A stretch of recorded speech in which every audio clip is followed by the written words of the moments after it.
UN Secretary General Antonio Guterres has called for an immediate end to an escalating military campaign in southwest Syria. He also called for the resumption of a ceasefire agreement between Russia, the U.S. and Jordan. Syrian forces are aiming to retake the country's rebel-controlled southern areas.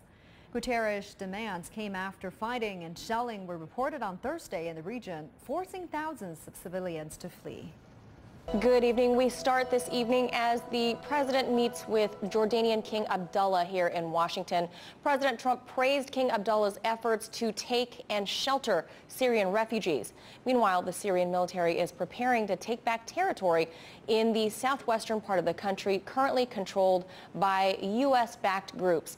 Now the FSA is learning it may have to head into battle without major backing from American troops. RT correspondent Anya Parampil is here to explain. Anya? Manila, backed by Russian air support, the Syrian Arab Army is advancing rapidly in the country's southwest, liberating at least 7 towns from jihadist control this past weekend alone. According to Al-Masdar news agency, for the Syrian Arab Army, their primary objective at this point is to completely encircle the town of Busra al-Harir, which they believe will force the jihadist rebels to negotiate with the government. And unfortunately for the militants, they may have to face the Syrian army on their own. According to Reuters, which obtained a message sent from Washington to the Free Syrian Army, the U.S. warned, quote, "You should not base your decisions on the assumptions or expectation of a military intervention by us." The letter adds, quote, "We in the United States government understand the difficult conditions you are facing and still advise the Russians and Syrian regime not to undertake a military measure that violates the zone." The U.S. has supplied millions of dollars in arms and salaries to the Free Syrian Army throughout the 7-year war on Syria, with the aim of toppling the government of Bashar al-Assad. The message came just days after the U.S. State Department expressed concern that the Syrian military was expanding operations in the country, which it claims to be in violation of ceasefire agreements declaring portions of the southwest to be de-escalation zones. Spokesperson Heather Nauer warned of serious repercussions if the Syrian military continued to advance. However, it now seems the U.S. fears that following through on this promise could lead to direct military confrontation between American and Syrian troops. There are currently 2,000 American forces illegally stationed in Syria, considered by the Assad government to be invaders.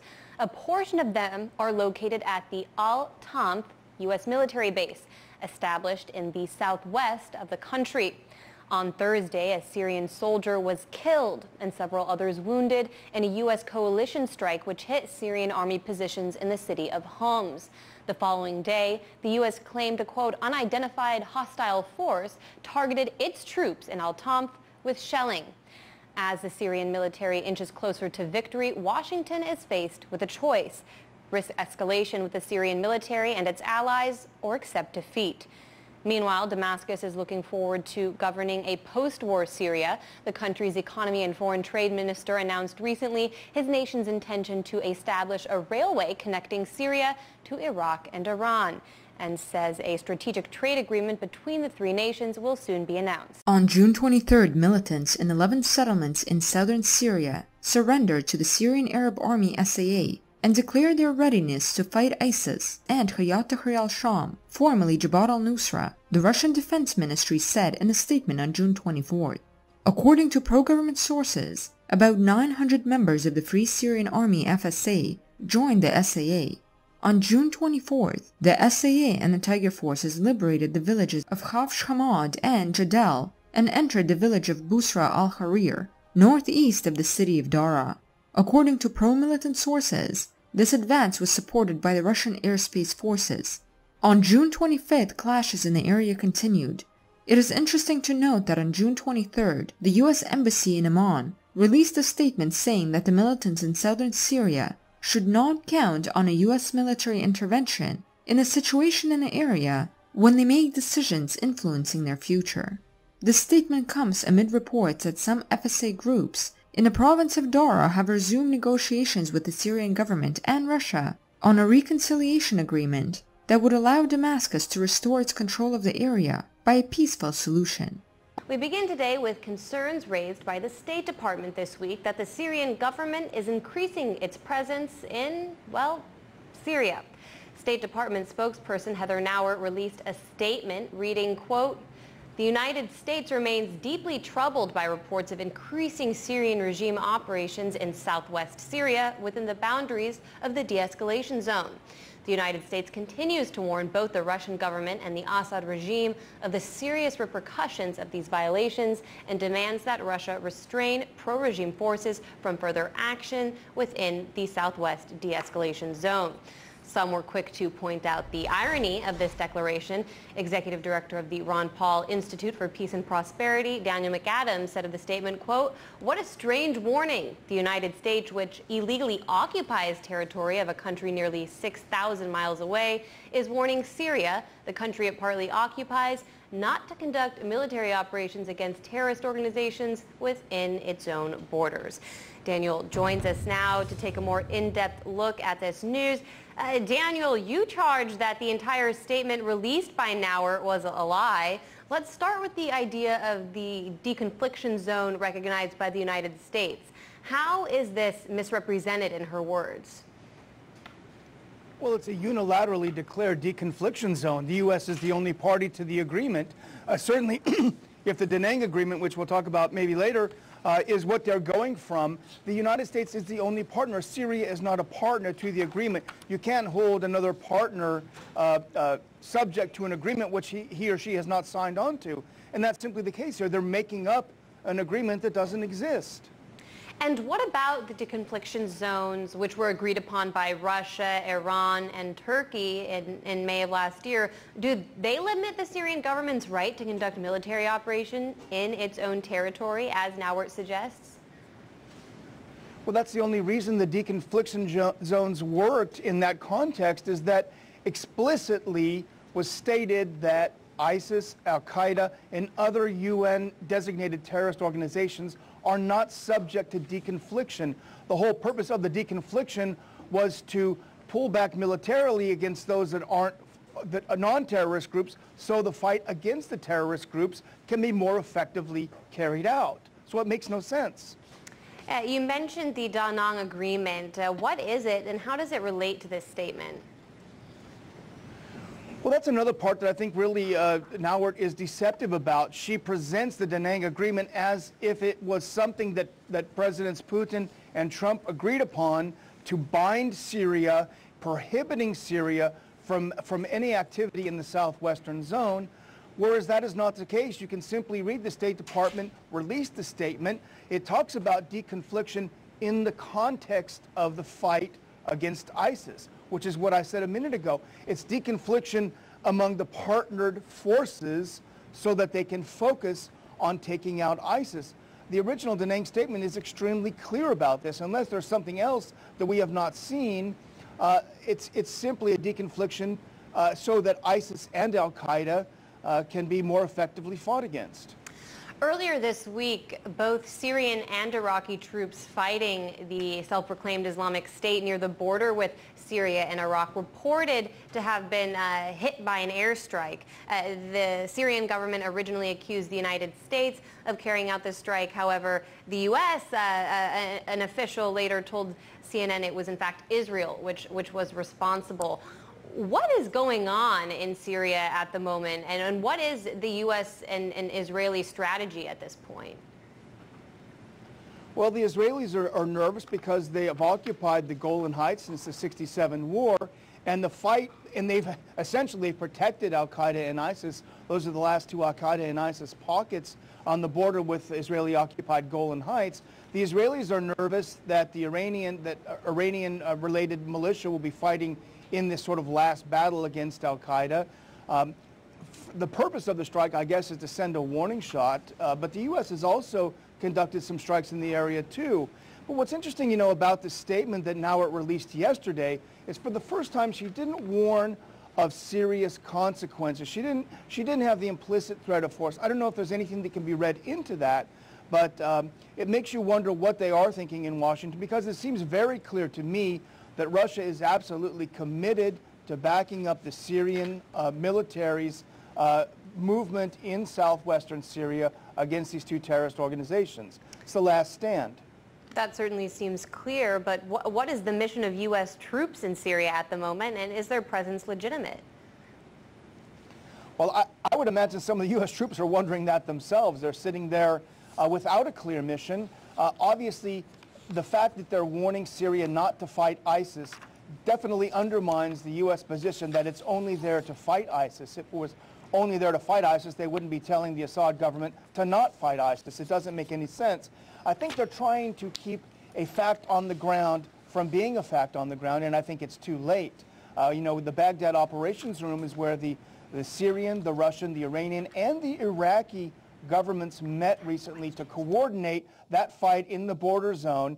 I think it's very significant. I think things are happening. I think the U.S. interventionism once again is backfiring. It's bringing these countries closer together that the U.S. was hoping to get rid of. But the other thing we would say is you talk about the Da Nang Declaration. One of the things it talks about is that the two parties, the U.S. and Russia, agree on the sovereignty and territorial integrity of Syria.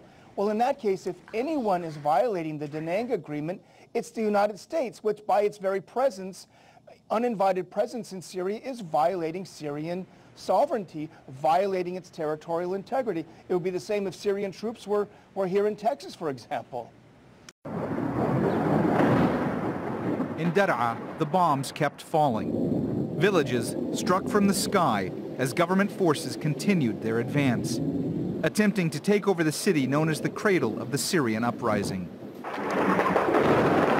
In violation of a truce that was brokered by Russia and the United States in efforts to bring an end to the 7-year war. For its part, the Free Syrian Army remains defiant, announcing the establishment of a central operations room in the south of Syria. Let them know that this is the hour of decisiveness and the victory of truth over falsehood. The hysterical bombing with all kinds of heavy weapons supported with warplanes is only confirmation of their desperation. The world should know that the South today is united under one word and one army, carrying our slogan proudly in the sky of truth. We will not betray the blood of our brothers, and we will not give up an inch of our land. The United States has reportedly told Syrian rebels not to expect military support in southern Syria, near Jordan and the Israeli-occupied Golan Heights. A de-escalation zone was established there last year, which includes parts of the provinces of Daraa and Quneitra. Rebels there are now facing a Syrian government offensive. For years, the Free Syrian Army was trained and armed by the U.S., Europe, and Gulf countries. But rebels have been in retreat in Daraa the past few years. They now control one neighborhood in the city and a few areas on the border with Jordan. And while they vow to continue their fight, many wonder how much longer that fight can go on. On Tuesday, 2 Israeli missiles fell near the international airport of Damascus, the state television of Syria reports. According to a source in the security forces of Syria, during the missile barrage of the international airport of Damascus, the Syrian air defenses intercepted an unknown object above the city of El Quneitra, near the border with Israel, in southwest of Syria, the news reports. In addition, at the same time, the terrorists of Jabhat al-Nusra group, located in the suburbs of El Quneitra, launched several missiles at the positions of the Syrian army. According to Agence France-Presse, the Israeli missiles hit an armory of the Lebanese Shia organization Hezbollah, located close to the airport.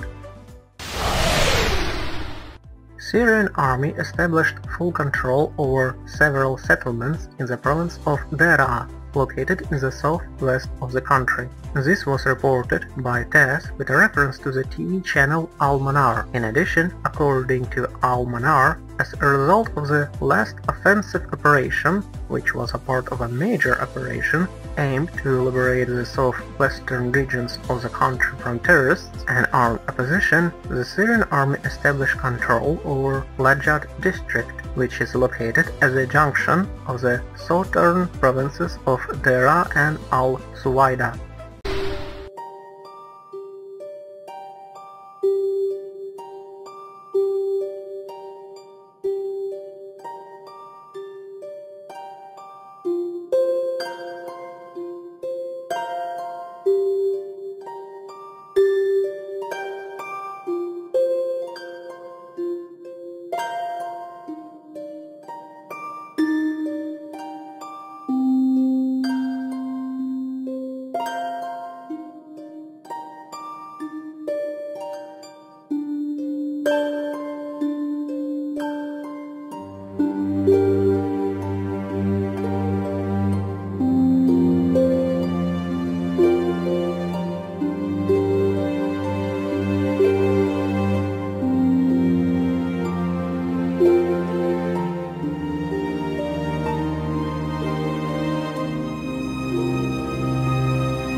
невозможно!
The Russian Center for the Reconciliation of Warring Parties in Syria reports that Syrian governmental troops, together with the Syrian Free Army formations and with the support from the Russian air forces, have stopped the offensive operation of the Jabhat and Nusra terrorist groups in the southern zone of the de-escalation. During the last day, the terrorists attacked the settlements that voluntarily sided with the government of Syria. It is specified that the terrorists have lost 3 armored vehicles, 14 pickup trucks with large-caliber machine guns mounted on them, and up to 70 people. There were no casualties among the Syrian military. الله أكبر. استهداف المياه الشرقية. مغارات المياه. الله أكبر. يا رب تسلم.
الله أكبر. 24/4/2018 الطيران الحربي الروسي يغير على مدينة وسط الحرير، الغارة رقم 44 لصباح هذا اليوم.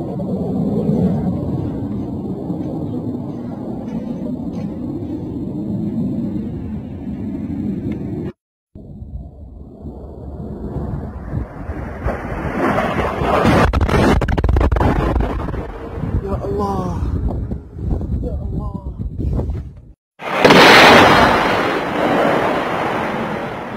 الله أكبر. الله أكبر. الله أكبر. العزة لله. الله أكبر. 24/6/2018